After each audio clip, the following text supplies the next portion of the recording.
దేశవ్యాప్తంగా 79వ స్వాతంత్ర దినోత్సవ వేడుకలు ఘనంగా జరిగాయి. ప్రజలంతా ఈ వేడుకల్లో పాల్గొని తమ దేశభక్తిని చాటుకున్నారు.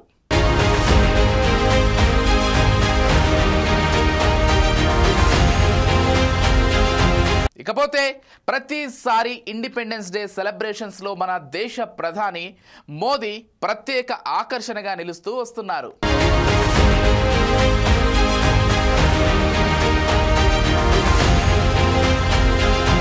ఈసారి జరిగిన 15 ఆగస్టు వేడుకల్లో కూడా ఆయన తనదైన వేషధారణతో కనిపించారు. అంతేకాదు తనదైన శైలిలో ప్రసంగించి యావత్ దేశానికి మంచి జోష్ నింపారు.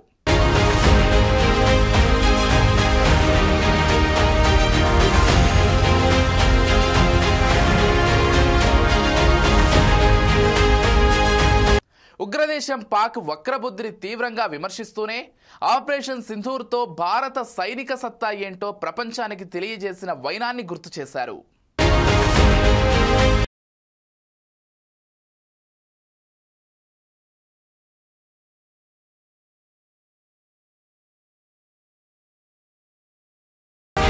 డెబ్బై 79వ స్వాతంత్ర దినోత్సవం సందర్భంగా ప్రధాని మోదీ కొత్త లుక్లో కనిపించారు.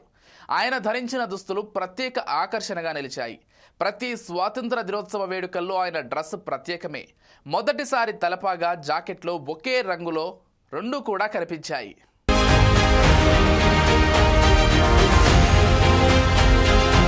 ఇక నరేంద్ర మోదీ 79వ స్వాతంత్ర దినోత్సవం సందర్భంగా జెండా ఎగరేశారు. ప్రధానమంత్రిగా ఎర్రకోట నుంచి మోదీ ప్రసంగించడం ఇది 12వసారి.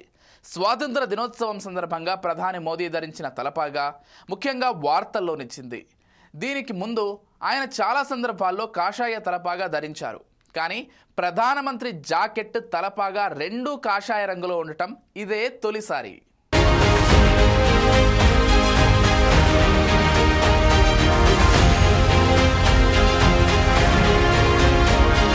దేశం 79వ స్వాతంత్ర దినోత్సవ వేడుకల్లో మునిగిపోయింది. ప్రధాని మోదీ రాజ్ ఘాట్ చేరుకొని మహాత్మా గాంధీ సమాధి వద్ద పుష్పగుచ్చాలు సమర్పించారు. ఈసారి మోదీ కాషాయ తలపాగా, కాషాయ జాకెట్ ధరించి జాతిని ఉద్దేశించి ప్రసంగించారు.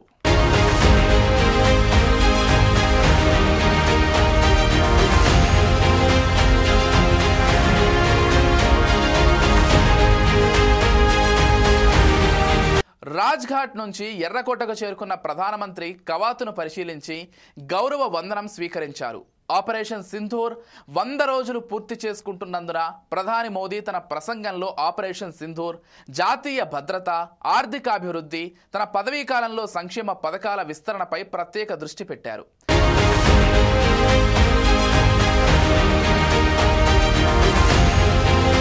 ఇక ఈ వేడుకలకు కేంద్ర మంత్రులు, రాజకీయ ప్రముఖులు సహా వేలాది మంది ప్రజలు కూడా హాజరయ్యారు. ఎర్రకోట పరిసర ప్రాంతాల్లో భద్రతా ఏర్పాట్లు కట్టుదిట్టం చేశారు.